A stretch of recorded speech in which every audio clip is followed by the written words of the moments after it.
সময়ৰ ভিতৰত আপুনি ৰাজ্য আৰু ৰাজ্যবাসীৰ দ্ৰুত উন্নয়ন আৰু কল্যাণৰ ক্ষেত্ৰত যি অসাধ্য সাধন কৰিছে সেয়া অভূতপূৰ্ব আৰু অতুলনীয়।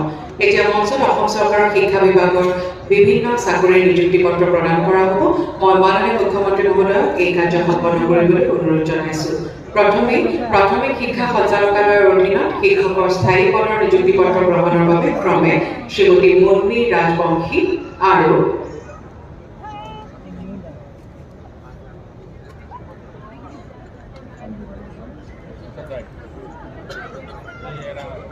এয়া মঞ্চত শ্ৰীমতী মুন্মী ৰাজবংশী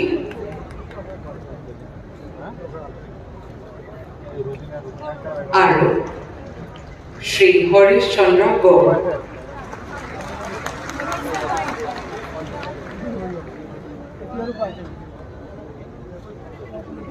এইবাৰ SRD 2.0 অধীনত প্ৰাথমিক শিক্ষা সঞ্চালকালয়ত শিক্ষকৰ নিযুক্তি পত্ৰ গ্ৰহণৰ বাবে ক্ৰমে শ্ৰীমতী ডেইজি ৰাণী দাস আৰু শ্ৰী শৰৎ পেগুক আগবাঢ়ি আহিবলৈ অনুৰোধ জনাইছোঁ।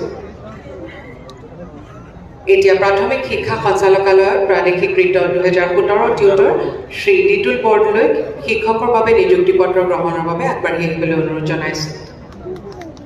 এতিয়া প্ৰাথমিক শিক্ষা সঞ্চালকালয়ৰ উচ্চ প্ৰাথমিক বিদ্যালয়ৰ শিক্ষক শ্ৰীমতী ববিতা দাসক প্ৰধান শিক্ষক